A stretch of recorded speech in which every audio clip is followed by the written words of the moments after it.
Mueller investigation. So it now appears that Robert Mueller, the special investigator into Trump-Russia collusion, he has obtained tens of thousands of Trump transition emails. Now, you may ask, what exactly do the Trump transition emails have to do with collusion during the election cycle? The answer, of course, is nothing. But this is sort of the problem for the Mueller investigation, which seems to be falling apart pretty quickly. All of the crimes they are now investigating have to do with secondary crimes, lying to the FBI, maybe transition stuff, but nothing to do with that central contention, right? That Trump and the Russians worked together to rig the 2016 elections against Hillary Clinton. This was the entire motivating factor behind the investigations in 2016. It's been the entire reason Democrats have been so animated about it now. So Special Counsel Mueller has obtained many tens of thousands of Trump transition emails, including emails with Jared Kushner, transition team sources told Axios. Trump officials discovered Mueller had the emails when his prosecutors used them as the basis for questions to witnesses, the sources said. The emails included 12 accounts, one of which contained about 7,000 emails. The accounts include the team's political leadership and foreign policy team, according to the sources.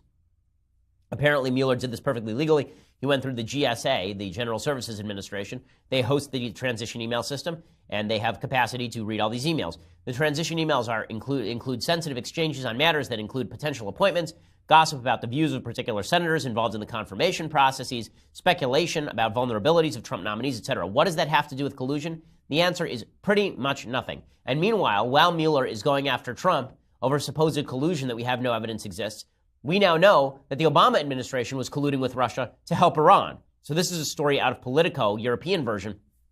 Pretty amazing story. I reported this over at Daily Wire today.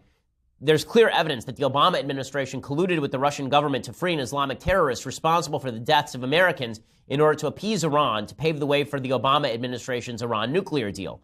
There's a report from Josh Meyer of Politico. Then it reports that Ali Fayyad, a Lebanese arms dealer and, quote, suspected top Hezbollah operative whom agents believed reported to Russian President Vladimir Putin, was captured by the Czechs in 2014. Fayyad had been indicted in the U.S. Now, you would expect the Obama administration to move for him to be extradited, correct? Nothing of the sort. The Obama administration did not push for extradition. Instead, Fayyad ended up in Lebanon, where he's back at his terrorist work. He's particularly active in supplying weapons to the barbarous Syrian regime. That's not the only thing the Obama administration did on behalf of Lebanese terrorists. According to the Politico, administration officials also blocked or undermined their efforts to go after other top Hezbollah operatives. And when Project Cassandra agents and other investigators sought repeatedly to investigate and prosecute Abdullah Safiaddin, Hezbollah's longtime envoy to Iran, whom they considered the linchpin of Hezbollah's criminal network, the Justice Department refused. In other words, the Obama administration was working with the Russian government to make sure that there was no crackdown on Hezbollah because they were afraid it would tick off the Russians. We also know President Obama was offering flexibility to the Russians in the middle of the 2012 election, saying that he had flexibility after the election cycle if Putin would just back off all of his concerns about missile defense for the moment. All of which is to say, there's a lot more evidence of actual Russian collusion among the Obama administration members than there is among the Trump administration members at this point, at least with regard to elections and even with regard to policy. Because it turns out that even what Mike Flynn was trying to do, i.e. get Russia to not push a resolution at the UN condemning Israel, didn't work. So the actual evidence of collusion is basically nil, which means that Trump has the upper hand now in the investigation. Apparently, Trump is pretty sanguine about it. There's a report out today that Trump expects Mueller to basically clear Trump himself in the very near future, and that's why Trump said over the weekend, he was asked, are you going to fire Mueller? And here was his answer. The president last night quashed Capitol Hill rumors that he was poised to fire special counsel Robert Mueller. Do you feel the integrity firing? No, I'm not. No. What else? What, are you surprised? Okay, so he's obviously angry at the press for saying that he's going to fire Mueller. As well, he should be. And I think that he's right when he says, are you surprised? Like, guys, I know you want me to do it. I'm not going to do it. Why should he do it? Mueller's investigation has already been compromised by the people who are inside of it. It's already been shown to be at least in part political, or at least there are those suspicions. There's not evidence that he did anything. So why would he fire Mueller? Why not just wait it out? And this is a question I asked on Friday. Why not just wait this out? And it appears the president has come to the same conclusion, especially because it appears the president is now winning on a series of subjects. Tax cuts are supposed to be voted on tomorrow in the House and the Senate. So we will have a tax reform bill before Christmas. That tax reform bill does lower taxes for virtually everyone in the United States, including corporations. You may have quibbles with the way that it's structured. I have quibbles with it, too. It is a good bill. It also gets rid of the individual mandate as it currently stands. That means you will not be mandated to buy your crappy Obamacare program anymore. The left says, well, that's terrible because now people are going to lose their health insurance. Well, the people losing their health insurance are people who don't want to buy their health insurance, according to the Congressional Budget Office. So this is a big win for Trump if this happens. It's sort of partial repeal of Obamacare included in the tax reform. And Trump obviously is very excited. There's a report out today that the last quarter's growth has been revised upward to almost 4% GDP growth, which is an amazing level of growth. We haven't had that in years. Here's President Trump talking about that yesterday. The economy now has hit 3%. Nobody thought it would be anywhere close. I think we could go to 4, 5, and maybe even 6% ultimately. Each percentage point is $2.5 trillion. We are back. We're really going to start to rock. We need this as our final push, and you're going to see some numbers that are great. But most importantly, you're going to see great job numbers. Jobs are going to come pouring back into this country, which we need very much. Okay, so there has been, there have been good quarters before. There was a good quarter in Q3 of 2014, for example. We grew at something like 5%. But if Trump has this sustained level of growth, he's going to do just fine, or at least he's going to be in better shape. And he knows it. He knows it. And that's why you're seeing all the Republicans come out now and say, well, let the investigation go forward. Who cares? Just let the investigation do what the investigation is going to do. No biggie, right? GOP Senator Lankford from, I believe he's from Oklahoma, he comes forward and he says, yeah, well, there's no reason to end this investigation at this point. Yeah, it's very serious to be able to have someone inside. What they've got to determine is, was he directing the investigation one way or the other while he was on the investigation? Is that something they can go back and repair and look and see if there's any kind of bias that's in it? Obviously, I don't think it taints the entire process, but it certainly taints that season of it, and it's something you should look at with any political investigation that he was on at the time. And the good news for President Trump is that even if the investigation goes badly for him at this point, it's been so politicized that there's going to be a bevy of people who come out and say this thing is just too political. Jeanine Pirro, of course, will lead the way on Fox News. She says that the FBI agents involved should be jailed. Now, this is over the top, but it's also the angle a lot of people are going to take no matter how this investigation goes. It all started when Cardinal Comey destroyed our FBI with political hacks to set events in motion to destroy the Republic because they didn't like the man we chose to be our president. Well, it's time to take them out in cuffs. Okay, so this is obviously over the top from Jeanine Pirro, but there will be a lot of people who do sort of say this, right, who move in this direction, and Trump knows it. So Trump has the upper hand now. He has the upper hand on policy. It's the end of the year, and it appears he's actually going to get some things done. He knows the investigation doesn't seem like it's going anywhere, and so the Democrats are panicked. In a second, I'm going to talk about the insane media bias being exhibited in pursuit of President Trump. And it really is insane, and how they're exploding all over themselves. But first, I want to say thank you to our sponsors over at Thrive Market. So I'm somebody who actually is in not terrible shape going into 2018. Now, the Congress could be in terrible shape going into 2018. And Trump could be in good shape, right? And this is sort of the problem that you're seeing for President Trump. It was true for President Obama also. So Trump tweeted out this morning that you shouldn't take congressional losses as a referendum on him, right? Here's what he said. Remember, Republicans are 5-0 in congressional races this year. Well, I mean, that doesn't count Senate races. The media refuses to mention this. I said Gillespie and Moore would lose for very different reasons, and they did. I also predicted I would win. I don't know why I is in scare quotes there again. The president needs a remedial course on scare quotes. Republicans will do well in 2018. Very well. And so, I mean, number one, I guess this is a prediction that we can now take to the bank because he's good at predicting things as the president. But this idea that Congress is going to go well because Trump is going well is not really accurate. That said, Trump's accomplishments this year are greater than they appeared like they were going to be, say, 3 months ago. Right? Not only do we have Gorsuch, we have 12 appellate court nominees who have been confirmed.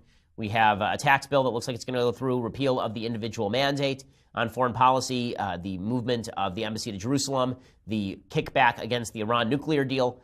The president is moving. I mean, there's no question that Trump and Congress are moving. They're moving slower than I would like. This is their first real major legislative accomplishment will be this tax reform, but it is a major accomplishment for him, and he needs it badly. Right now, the poll on the tax bills are not great.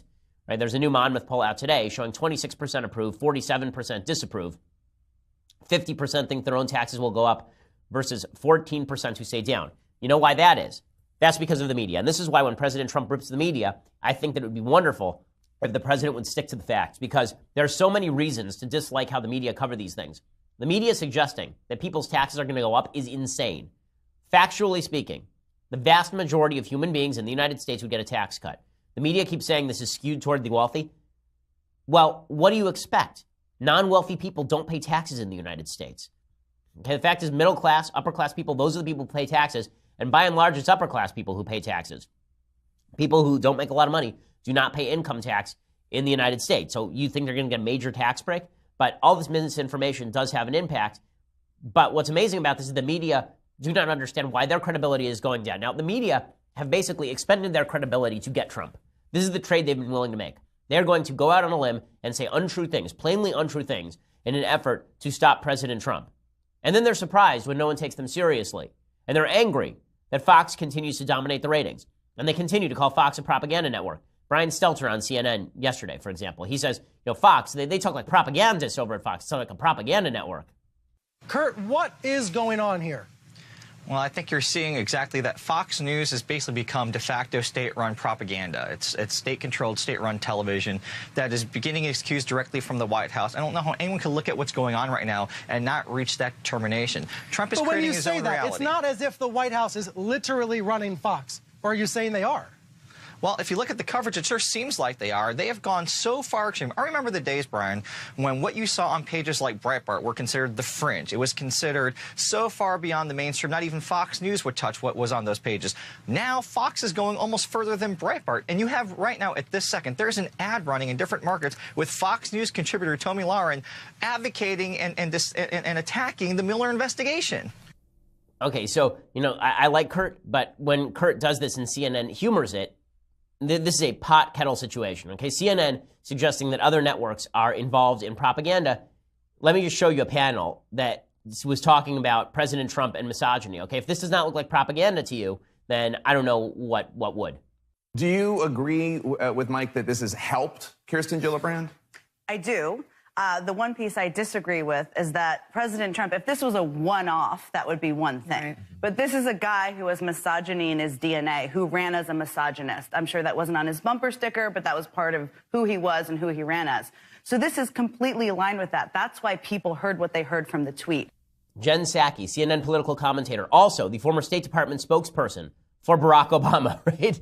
But they're not a propaganda network, right? It's not propaganda when Fareed Zakaria over at CNN says that the Republican tax plan is ushering in a bleak future, right? The universe is going to end because of Republican tax plans. The medium and long-term effects of the plan are clear. A massive drop in public investment, which will come on the heels of decades of declining spending as a percentage of GDP on infrastructure, scientific research, skills training, and core government agencies. The United States cannot coast on past investments forever, and with this legislation, we are ushering in a bleak future. Really? We're ushering in a bleak future because I get to keep more of my own money? And I love this idea that we're going to stop spending. Where are the spending cuts? I'm missing the spending cuts. Okay, there are no spending cuts. This is one of the problems with the bill, right? I would prefer there be spending cuts. And this idea that, we definitely need more money for infrastructure. We definitely need more money for scientific research, right? That's really where the cuts are happening here. What is he talking about? If there are cuts, those cuts are going to come in the form of Medicare or Medicaid or Social Security, right? That's where the real spending is occurring. It's not occurring in the off-brand spending categories. Okay, the big spending in the United States, 66% of the federal budget, 2/3 of the federal budget, is consumed by Medicare, Medicaid, Social Security. That's where restructuring needs to take place. But you wonder why the media is losing credibility at the same time they're attacking the tax plan as the end of the world? Americans have a bad opinion of this because the media still has power. Now, this is one area where I think that the right is wrong. The right has been saying for years, we now have the upper hand. Nobody listens to the media anymore. People have stopped listening to the media on their character descriptions. When the media say that Trump is a racist, sexist, bigot, homophobe, all this stuff, the American people largely just ignore because they'll make their own judgment on that. But when it comes to the material in bills, the American people don't have time to read a 1,000-page tax bill, and they tend to take the talking points that they see on the TV. So if you just watch Fareed Zakaria, what you would assume is that the Republicans just cut spending by an enormous percentage, as opposed to cutting taxes by an enormous percentage. Because nowhere in there does Fareed Zakaria talk about what actually happens to your taxes. A tax plan is about tax reduction. Okay, a spending plan would be about spending reduction. There's nothing about spending in the tax plan. It just demonstrates, again, the left wants to say Fox is a propaganda outlet. Listen, Fox has its slant, but the media have their own slant, and President Trump is not wrong to knock the media's slant on all of this. The media have been imploding and destroying their own credibility on this stuff for quite a while, so it's not a tremendous shock to see that President Trump is surviving. And not only will he survive, it appears the Mueller investigation is not really going to go anywhere. If that happens, you're going to watch the media implode. And this sets up a serious problem for Democrats, a really serious problem for Democrats.